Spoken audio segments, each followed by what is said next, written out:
क्या अपर्णा यादव खुद संभालेंगे मुलायम सिंह यादव की विरासत? डिंपल यादव को अगर अखिलेश यादव ने मैनपुरी भेजा तो यहाँ होगा यूपी का सबसे बड़ा सियासी युद्ध। मुलायम सिंह यादव जब भी डिंपल यादव से मिलते थे कहते थे बहू कोई परेशानी हो तो जरूर बताना। वहीं दूसरी तरफ अपर्णा के लिए मुलायम हमेशा पिता की तरह खड़े रहे। मुलायम के बिना अपर्णा यादव ने कभी कोई बड़ा फैसला नहीं लिया। यही वजह कि जब अपर्णा यादव सपा को छोड़कर बीजेपी में शामिल हुई उस दौरान भी अपर्णा यादव को मुलायम सिंह का आशीर्वाद मिला। लेकिन अब मुलायम सिंह यादव के जाने के बाद यादव परिवार की इन दोनों बहुओं के बीच विरासत की लड़ाई शुरू होने वाली है और अपर्णा यादव के पास खुद को साबित करने के लिए आखिरी मौका होगा। न अपर्णा यादव झुकने के लिए तैयार है और न ही डिंपल यादव हार मानने के लिए। 6 महीने पहले ही अपर्णा ने खुद को शेरनी कहा था, लेकिन क्या इस बार डिंपल यादव अगर सामने आती हैं तो चुनौती दे पाएंगी?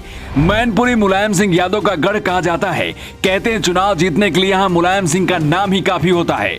यही से मुलायम सिंह यादव सांसद थे जो अब सीट खाली हो चुकी है और जल्द ही चुनाव आयोग यहाँ उपचुनाव कराने के लिए तारीखों का ऐलान कर सकता है।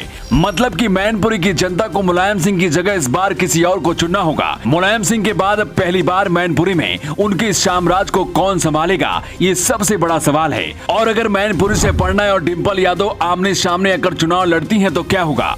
अखिलेश यादव एक तरफ डिंपल यादव को तैयार कर रहे हैं तो वहीं दूसरी तरफ मोर्चा संभालने के लिए बीजेपी अपर्णा यादव पर दांव खेलना चाहती है, क्योंकि बीजेपी को पता है कि अगर इस बार मैनपुरी नहीं मिला तो फिर कभी नहीं मिलेगा और अगर इसे कोई ला सकता है तो वो सिर्फ अपर्णा यादव हैं। मोदी, अमित शाह और योगी आदित्यनाथ ने पूरा चाल बिछा दिया है जिसमें से निकल पाना अखिलेश यादव के लिए इतना आसान नहीं होगा। मुलायम सिंह का निधन हुआ उस दौरान मोदी गुजरात में थे और भावुक होकर करीब 10 मिनट तक मुलायम सिंह पर बोलते रहे। कई बार तो ऐसा भी लगा कि मोदी रो रहे हैं। इधर अमित शाह, राजनाथ सिंह से लेकर योगी आदित्यनाथ तक अखिलेश के कंधे से कंधा मिलाकर खड़े रहे और ऐसा करके बीजेपी ने मैसेज देने की कोशिश की कि मुलायम किसी पार्टी के नहीं बल्कि सबके थे। लेकिन इसका फायदा मैनपुरी के चुनाव में कितना होगा इसे समझिए। मैनपुरी सपा का गढ़ है और यादव बाहुल इलाका है। दावा किया जा रहा है कि यहाँ पर अखिलेश यादव डिंपल यादव को मैदान में उतार सकते हैं, लेकिन बीजेपी इधर अपर्णा यादव पर दांव खेलना चाहती है, क्योंकि बीजेपी को पता है कि यादव लैंड में सिर्फ अपर्णा यादव ही कमल खिला सकती है। इसलिए जिस तुरुप के केक को अभी तक बचा कर रखा गया था उसका अब वक्त आ गया है। अगर डिंपल और अपर्णा दोनों ही मैनपुरी के मैदान में उतरती हैं तो यूपी की राजनीति का सबसे बड़ा सियासी युद्ध हो सकता है, क्योंकि लड़ाई सीधे मुलायम के दोनों बहुओं के बीच हो जाएगी।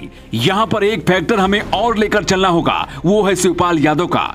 कुछ महीने पहले ही शिवपाल यादव ने ये ऐलान किया था कि मुलायम के बाद मैनपुरी से मैं चुनाव लड़ूंगा, क्योंकि फिलहाल शिवपाल ना बीजेपी में है और ना ही सपा में। इसलिए शिवपाल क्या करेंगे ये सबसे दिलचस्प होगा। सबसे अहम ये सीट अपर्णा यादव के लिए होगी, क्योंकि सपा से निकलकर बीजेपी में शामिल होने के बाद अगर अपर्णा मुलायम की विरासत को मैनपुरी में संभालती हैं तो उनके लिए गोल्डन चांस होगा और इस मौके को अपर्णा यादव भी गंवाना नहीं चाहेंगी। वैसे आपको क्या लगता है, मैनपुरी में मुलायम सिंह यादव की विरासत डिंपल और अपर्णा में से कौन संभाल सकता है? अपना जवाब कमेंट बॉक्स में लिखकर जरूर बताइएगा। Bureau report, new times.